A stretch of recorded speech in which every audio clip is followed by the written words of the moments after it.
발달된 이 21세기 시대에 예수 그리스도를 믿고 하나님을 절대적으로 의지하며 산다는 것은 너무나 힘들고 어려운 것 같습니다. 어쩌면 물질적인 풍요함이 우리의 신앙을 도전해 오고 있고, 어쩌면 거기에 상응하는 이단들의 도전도 우리가 믿음으로 살아가는 길들을 방해하고 있고, 또 미디어들의 도전들도 정말 이것이 바른 믿음일까? 믿음으로 가는 것이 옳을까? 의심하게 만드는 일들이 우리 주변에 너무나 많이 있어서 21세기에 진짜 예수 그리스도를 신뢰하고 하나님을 의지하여 산다는 것은 매우 어렵다고 할 수 있다는 말입니다. 어쩌면 물질적인 풍요함이 우리의 신앙을 도전해 오는 일들은 우리가 이미 경험해 오고 있는 것들인데, 너무 잘 살아서 어렵고 너무 잘 살아서 힘들고 괴로운 일들이 우리에게 많이 있는 거죠. 못 먹고 못 입어서 괴롭고 어려운 것이 아니라 너무 잘 입고 너무 잘 먹어서 괴롭고 어려운 일들이 우리 주변에 많이 있다는 말입니다. 뿐만 아니라 문명의 발달과 더불어서 사람들의 마음은 더욱 외로움을 느끼게 되어 있고, 정말 스마트폰, 인터넷으로 다 네트워크 연결되어 있는 것 같지만 사실 사람들의 마음 가운데 있는 허전함과 그 공허함들을 채울 수 없는 일들이 더욱 크게 다가와서 참 힘들다, 어렵다, 하소연하는 일들이 우리에게 많이 있다는 말입니다. 이런 환경 속에서 진짜 하나님의 사람으로 살아간다는 것은 참 어려운 것 같이 보입니다. 하나님의 사람으로 살아간다는 것은 구원 얻는 믿음을 가지고 있는 것, 거기에만 머물러 있는 것이 아니라 사실은 구원의 성숙함을 이루기 위해서 열심히 믿음으로 힘쓰는 삶이 있어야 된다는 것을 알 때에 이 땅을 살아가는 것이, 하나님의 사람으로 살아간다는 것이 참 어려운 것을 볼 수 있다는 말입니다. 구원의 성숙함을 이루어 살아가기 위해서는 어쩌면 세상보다는, 스마트폰보다는, 인터넷보다는 주의 말씀을 귀 기울여 들을 수 있어야 되는 것이고, 주의 말씀을 들을 뿐만 아니라 그 말씀을 보고 그 말씀을 다시 묵상하고 곱씹어보고 그 말씀을 되새겨보고 그 말씀을 생활화하는 것이 절대적으로 필요한 일인데, 실제로 바쁜 일상 가운데서 하나님의 말씀을 듣고 보고 묵상하고 생활화시키는 일들이 예수 믿고 있는 교인들에게 매우 어려운 것 같이 되어져 가고 있습니다. 어쩌면 믿음을 가지고 있긴 하지만 믿음 가진 우리들에게 주의 말씀이 들려오지 아니하는 많은 환경들이 있습니다. 여러 가지 많은 곤고함들이, 생활의 곤고함들이, 생활의 분주함들이, 또 여러 가지 마음의 갈등들이 주의 말씀을 듣지 못하도록 막아서서 결국 주의 말씀이 내 마음속에 들려오지 않는 거죠.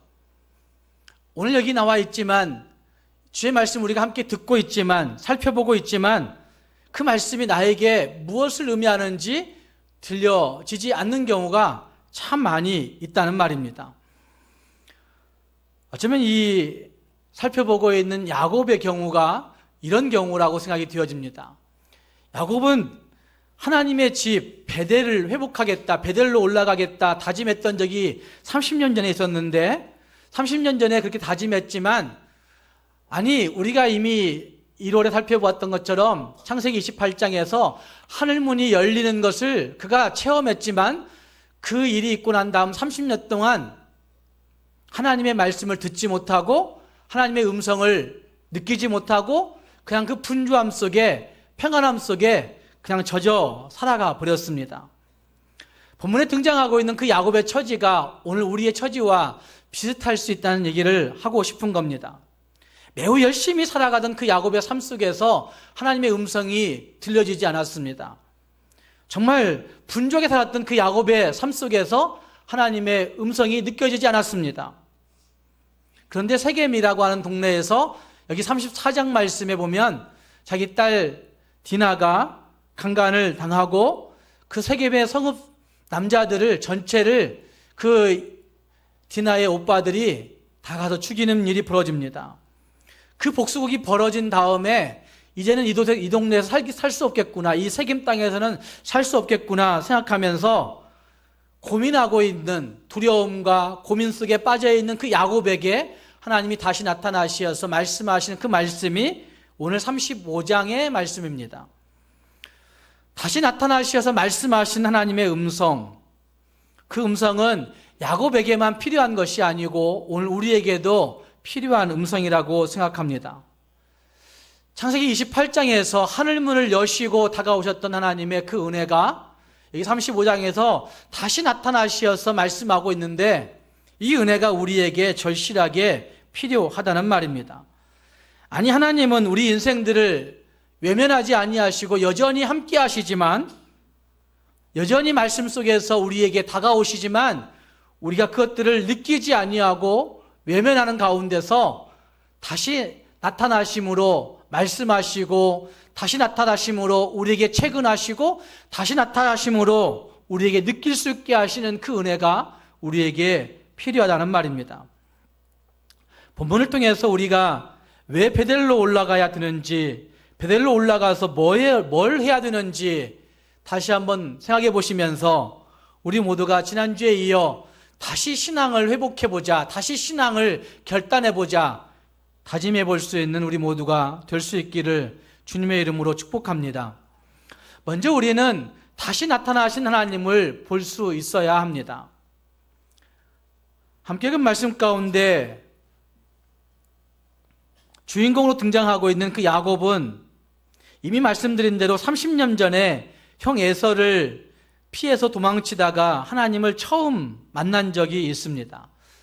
창세기 28장 12절 말씀과 13절 말씀에 보면 우리 이미 이전에 살펴보았던 본문인데, 꿈에 본즉 사닥다리가 땅 위에 서 있는데 그 꼭대기가 하늘에 닿았고, 또 본즉 하나님의 사자들이 오르락 내리락 하고, 또 본즉 그 위에 서서 이르시되 나는 여호와니. 그러니까 하나님이 오르락 내리락 했던 거죠. 너의 조부 아브라함의 하나님이요 이삭의 하나님이라. 네가 누워있는 땅을 내가 너의 자손에게 주겠다고 약속하시는 그 약속이 창세기 28장에서 있었습니다. 도망칠 때 들었던 말씀. 그래서 제가 그것을 하늘문이 열리는 광경이었다고 말씀을 드린 적이 있습니다. 그래서 우리에게 이미 하늘문이 열려 있다고 말씀을 드렸습니다. 도망칠 때에도, 죄짓고 도망칠 때에도 여전히 하나님은 우리에게 하늘문을 여시고 다가오시는 은혜가 있다고 하는 사실을 연초에 생각해 본 적이 있었습니다. 광야에서 도망치다가 노숙하다가 하나님을 처음 만났었습니다. 처음 보았었습니다. 그리고 그의 마음 가운데 베델을 언젠가는 회복해야지, 언젠가는 베델로 올라가야지 이러고 살았습니다. 그런데 그가 외삼촌 라반의 집에 가서 열심히 일해서 정말 많은 물질을 얻었고, 그리고 또 거기에서 아내도 얻었고 자식들도 얻었습니다. 이 정도 되면 베델로 올라가야 될 텐데 베델로 올라가지 않았었습니다. 그러다가 20여 년이 지나갔었죠. 그러다가 이제는 외삼촌 라반하고 더 이상 살 수 없게 되는 환경이 되어버리자 그가 그 20여 년 전에, 20여 년 지난 다음에 올라가려고 합니다.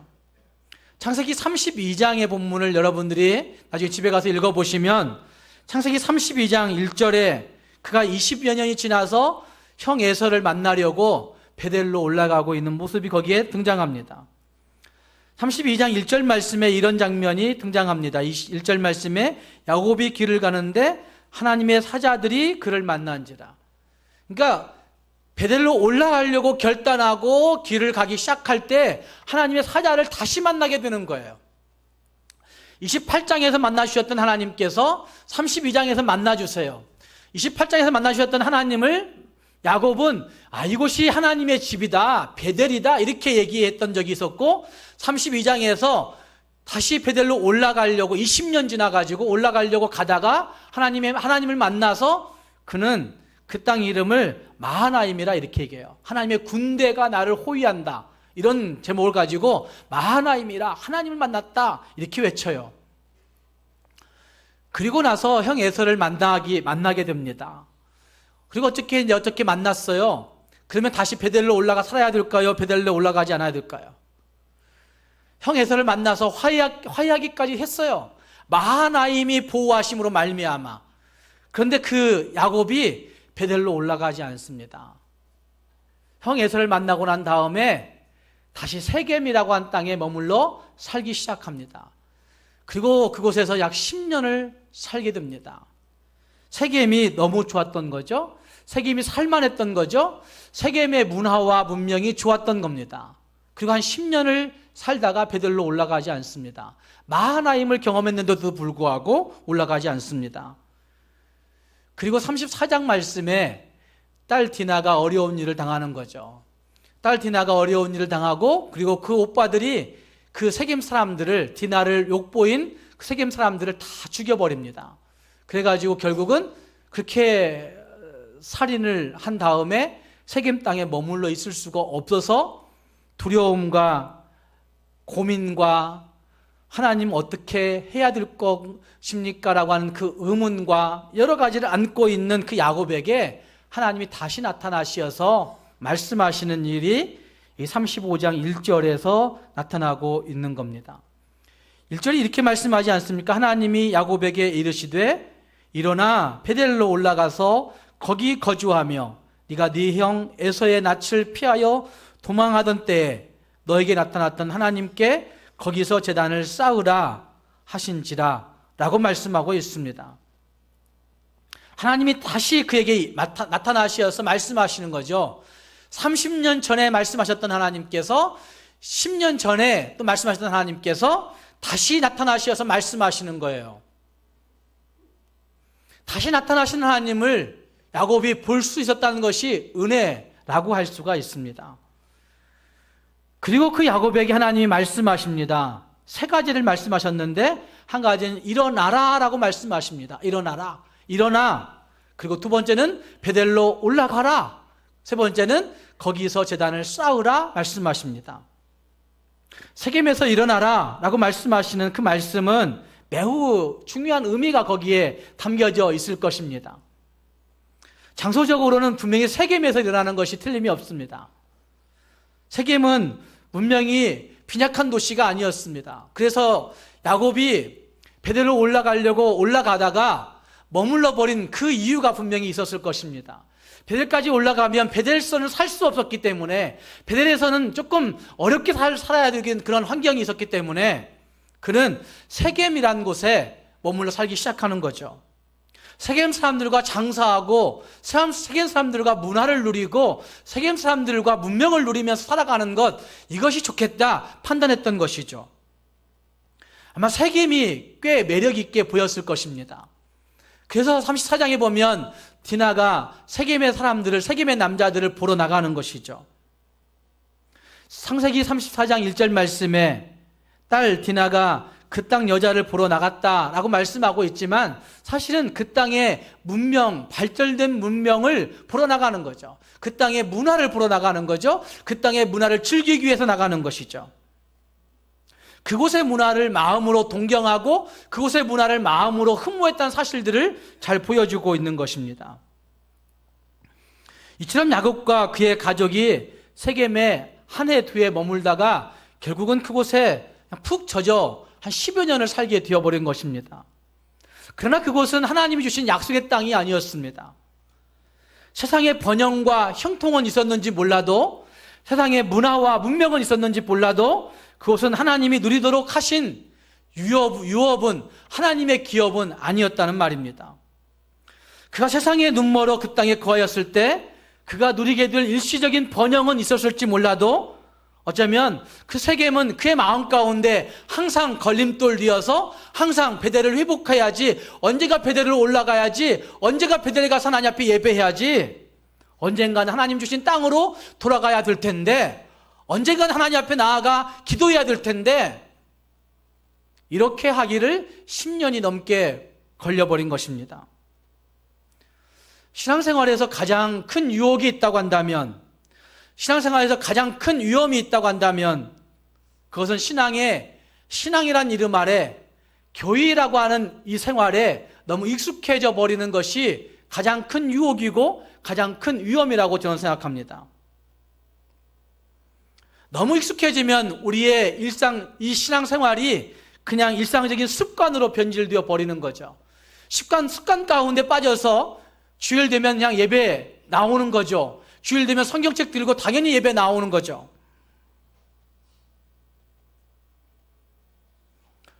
그러나 거기에 예배의 감격이 없습니다. 예배 나오긴 하지만 예배에 진짜 하나님을 만나지 않습니다. 예배 나오긴 하지만 하나님을 느끼지 않습니다. 예배에 나오지만 하나님 앞에 진짜 하나님을 예배하는 예배의 그 정성과 그 내면의 그 깊은 갈망은 없습니다. 예배에 나오긴 하지만 기도 가운데 하나님을 만나고자 하는 간절함이 없습니다. 예배 나오긴 하지만 찬송 중에 거하시는 하나님을 만날 수가 없습니다. 예배에 나오긴 하지만 우리의 내면 가운데 눈물이 흐르고 진짜 하나님 그분 앞에 갈망해야 되겠구나 라고 하는 생각은 없습니다. 직분을 바꿔보면 더욱더 익숙해져 가는 거죠. 익숙해진 척 해야 되는 거죠. 익숙해진 척 하지 않으면 사람들이 욕하니까, 사람들의 이목이 있으니까 익숙해진 척 하는 거예요. 신앙 있는 척 하는 거고, 신앙 있는 사람이 하는 그 모양을 따라 하는 거고,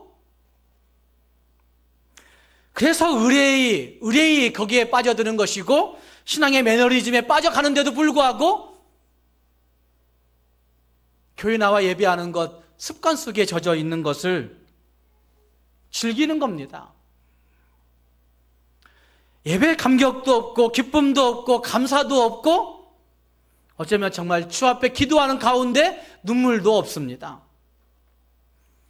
우리의 신앙생활에 있어서 가장 큰 위험과 가장 큰 유혹은 이와 같은 익숙성, 습관성이라고 얘기할 수가 있는 거죠. 하나님을 전혀 느끼지 못하면서 예배한다고 얘기하고 있는 그 익숙함, 하나님을 전혀 느끼지 못하면서도 직분 가지고 있다라고 하는 얘기하는 그 직분에 젖어드는 습관성. 그래서 하나님은 그 야곱에게 일어나라, 세겜에서 일어나라, 그 익숙함에서 일어나라 라고 외치고 있는 것입니다. 다시 말씀하시고 있는 것입니다.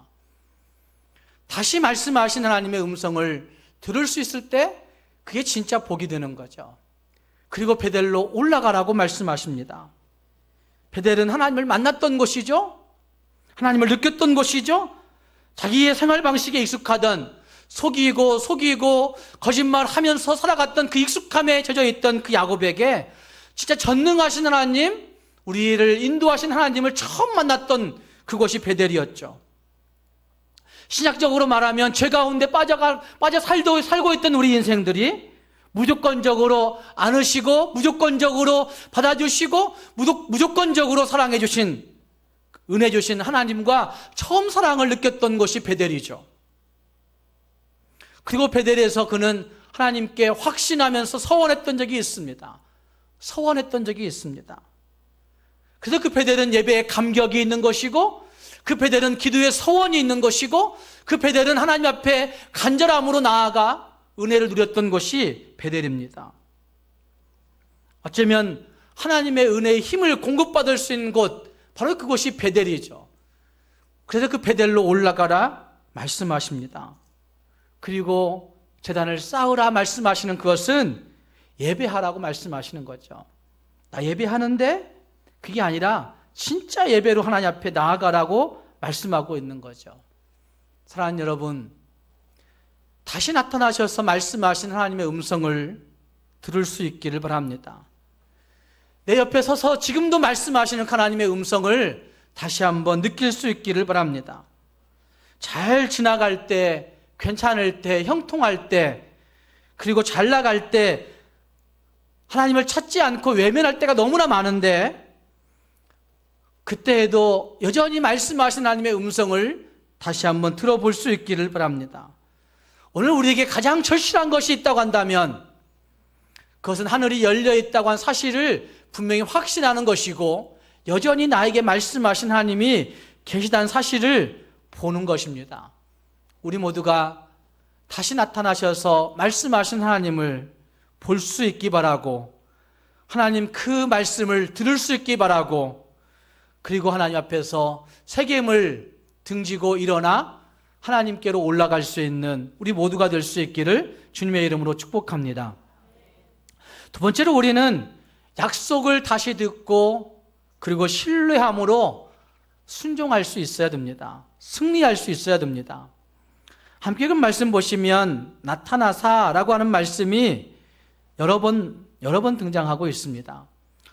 35장 1절 말씀에 이르시되 일어나 베델로 올라가서라고 하는 그 말씀을 보시면 하나님이 나타나서 야곱에게 이르시되 이렇게 말씀하고 있는 거예요.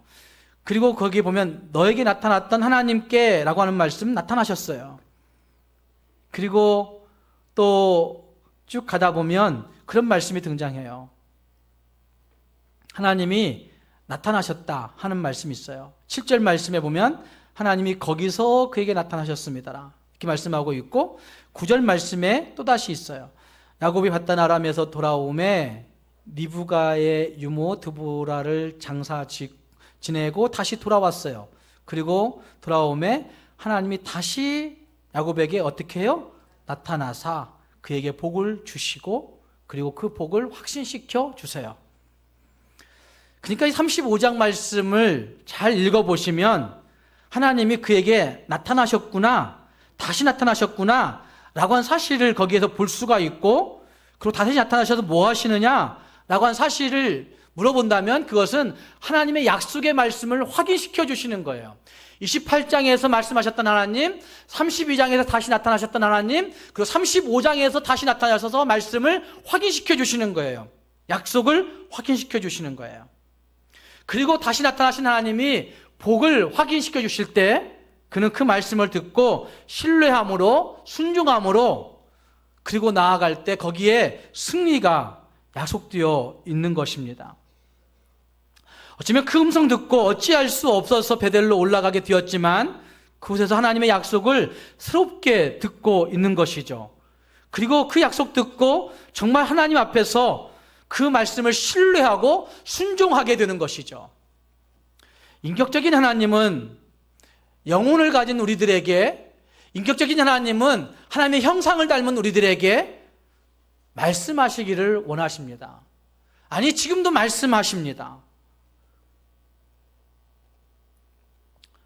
그 말씀을 통하여서 하나님의 생각과 뜻을 분별할 수 있도록 자꾸만 우리에게 노크하십니다. 그리고 그 말씀을 통하여서 하나님의 그 마음, 하나님 아버지의 마음과 우리가 함께 공유하여서 살기를 원하십니다. 문제는 우리의 마음이 하나님을 향하지 못하기 때문에, 분별력을 상실한 우리의 마음들이 하나님을 향하지 못하기 때문에 그 말씀이 우리에게 들려오지 않을 때가 너무나 많이 있는 것입니다. 분명히 객관적으로 하나님의 말씀이 나에게 주어지고 있는데도 불구하고 하나님의 말씀이 어떠하든지 그것을 받아들여야 하는 우리 인간의 생각 속에, 인간의 마음 속에 있는 주관적인 뜻들이, 주관적인 상태들이, 주관적인 감정들이 결국 하나님의 음성을 어떤 때는 듣게도 하고 어떤 때는 듣지 못하게 하는 일들이 벌어지는 것이죠. 그러지 않습니까? 생애에 커다란 위기를 만나고 있는 야곱도 마찬가지였을 겁니다. 그의 생애 가운데 하나님은 한 번도 그를 놓지 아니하셨을 거예요. 28장에서 32장까지 가기까지가 20년이 걸렸는데 20년이 걸리는 동안 하나님이 그를 버렸을까? 버리지 않았을 거예요. 계속해서 그와 만나주시고 그에게 말씀하시고 거듭거듭 그에게 무엇인가를 지시하셨을 거예요. 그런데 그 20년 동안 살아가는 그 기간 동안에 그는 하나님을 한 번도 느끼지 않습니다. 베델로 올라가야지 라고 생각을 했겠지만 하나님의 음성 앞에 신뢰함으로 순종하지 않습니다. 마찬가지로 세겜에 와서 살아가는 동안 10년 동안도 하나님은 계속해서 그에게 말씀하셨을 거예요. 그러나 그는 자기의 주관적인 감정과 자기의 주관적인 생각으로 말미암아 하나님 말씀을 애써 부인하는 거죠. 애써 버리는 거죠. 그러나 34장의 시점에 와서 그는 그의 마음 가운데 있는 두려움과 위기와 불안을 만나면서 불안의 가운데 떨면서 하나님 앞에 내가 잘못했구나 느끼는 겁니다. 객관적인 하나님의 말씀이 자기의 주관 속에서 인정되어지고 내가 하나님 앞에 뭔가 잘못했구나 라고 그때서야 마음이 드는 거죠. 약해지고 낮아진 그 마음에 다시 나타나신 하나님의 말씀이, 그 약속이 들려지고 너무나 확신 있게 신뢰되어지면서 그는 그 약속을 신뢰함으로 순종하여서 길을 떠나고 베델로 올라가는 겁니다. 우리의 생각이 거짓된 표상 가운데 이끌릴 때가 참 많이 있습니다.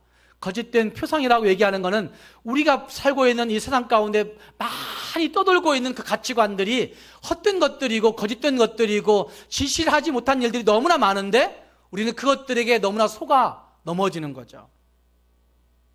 그리고 우리의 감각에 치우치고 그리고 우리의 마음 가운데 있는 욕망에 굴복하여서 결국 하나님의 말씀을 듣지 않는 겁니다. 하나님의 말씀을 외면하는 겁니다. 하나님의 말씀을 주의하여 듣지 않는 겁니다. 말씀을 듣는 그런 모범적인 태도를 버리는 겁니다. 사도행전 17장 11절 말씀에 이렇게 말씀하죠. 베레아에 있는 사람들은 데살로니가에 있는 사람들보다 더 너그러워서 간절한 마음으로 말씀을 받고 이것이 그러한가 하여 날마다 성경을 상고함으로 라고 얘기하고 있습니다. 더 신사적이어서 이렇게 번역했던 적이 있었습니다. 그러니까 베레아 사람들이 데살로니가 사람들보다 더 너그럽다, 더 신사적이다 라고 하는 말씀은 더 절제적이다, 더 질서적이다, 어떻게 보면 더 하나님 앞에서 그 약속을 기울이고 있는 그런 태도를 보여내고 있는 거죠. 어쩌면 그 말씀을 듣고 싶은 그런 마음을 거기에 쏟아내놓고 있는 표현을 더 너그러워서 더 신사적이어서 그렇게 표현하고 있는 겁니다. 모범적인 태도라고 얘기할 수가 있는 거죠. 그래서 그들은 간절한 마음으로 말씀을 받고 간절한 마음으로 말씀을 받는 거예요. 잠깐만, 이 말씀 아니면 안 되겠구나, 이 말씀 진리구나, 이 말씀 절대적인 진리구나 라고 받는 거예요. 그리고 그 말씀을 날마다 그러한가, 정말 말씀이 그대로 이루어지는가 라고 한 사실을 시험해 보면서 그 말씀을 날마다 상고해 보면다는 말씀은 그 말씀을 날마다 되새김질하는 거예요. 되새김질하는 거예요. 그게 묵상이죠. 묵상. 말씀을 날마다 묵상하면서 살아가는 거예요. 이 말씀은 베레아의 그 유대인들이, 베레아의 성도들이 성경을 모든 판단의 절대적 근거로 삼고 있는 태도를 말씀하고 있는 거죠. 한마디로 말씀을 자기들의 삶 전체의 결론으로 규정짓고 있는 것이죠. 그들의 교회 생활에서 빚어지고 있는 많은 궁금증들, 그 궁금증들의 결론은 말씀으로 내리고 있다는 사실을 말하고 있는 거죠. 사회생활, 일상생활, 가정생활에서 겪어지는 많은 의문점들이 있어요. 그 많은 의문점들에 또 우리들의 생각과 판단이 꼭 해야 될 일들이 있을 때마다, 그 모든 것에 갈등들이 있을 때마다 그 모든 것의 결론은 무엇으로 결론을 지어요? 주의 말씀으로. 말씀이 뭐라 말씀하는지로 결론을 짓고 있는 태도를 말하고 있는 것입니다. 주의 말씀에 이런 반응을, 이런 자세를 보이고 있는 그 사람들에게 정말 큰 부흥이 있었고 큰 역사가 일어났다고 한 사실들을 사도행전이 우리에게 증거해 주고 있는 것입니다. 많은 교인들이 그렇게 교회를 오래 다녀도, 설교를 많이 들었어도 믿음의 성숙함과 삶의 변화를 이루지 못하는 이유가 분명히 있을 것입니다. 그것은 진리의 말씀을 우리의 삶의 결론으로 귀결짓지 않기 때문에 그렇습니다. 주님의 말씀을 결론으로 읽고 결론으로 보고 결론으로 듣지 않기 때문에 주의 말씀을 듣고 읽고 묵상하는데도 불구하고 믿음의 성숙함과 삶의 변화가 일어나지 않는 거죠. 말씀을 자기 삶의 기준으로 판단하기 시작하는 겁니다. 조금 교회를 오래 다니기 시작하면 그 말씀을 자기의 생각으로, 자기의 지식으로, 자기의 경험으로 판단하기 시작합니다. 그래서 그 말씀은 이해할 수가 없네, 오늘 목사님이 설교하는 그 말씀은 도무지 납득되지 않네? 도무지 받아들일 수가 없네? 이렇게 얘기하는 거죠. 왜?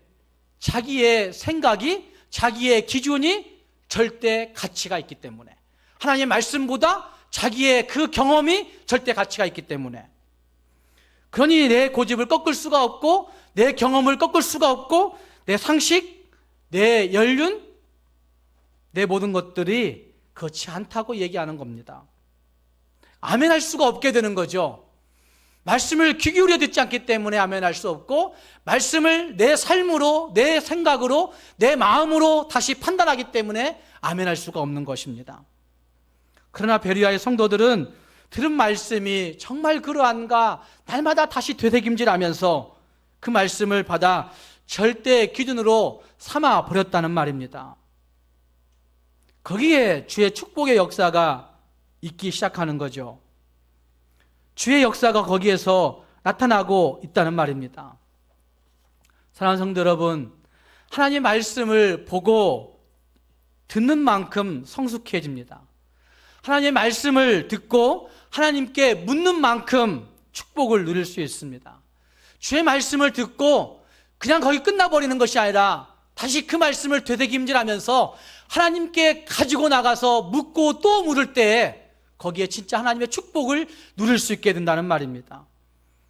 거기에 하나님의 다시 나타나심이 있고, 거기에 하나님의 다시 약속하심이 있게 된다는 말입니다. 우리에게 불확실한 일들이 많이 있습니다. 어쩌면 두려움과 불안이 우리의 심령을 정복하고 있을 때가 많이 있습니다.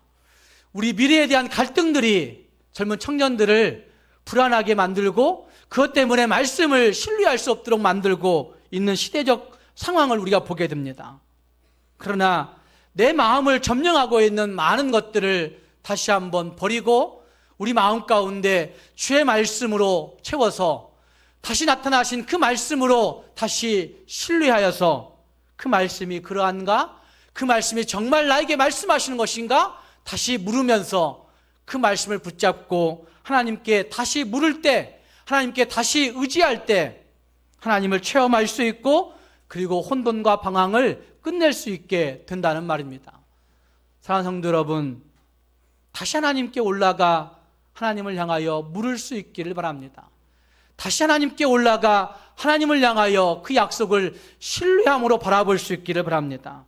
다시 하나님께 올라가 하나님이 나에게 뭐라 말씀하시는지 신중하게 듣고 신사적으로 듣고 그 말씀이 정말 나에게 말씀하시는 것이구나 확신하면서 그 약속의 말씀을 붙들고 기도함으로 말미암아 주의 축복을 누릴 수 있는 저와 여러분이 될 수 있기를 주님의 이름으로 부탁드립니다.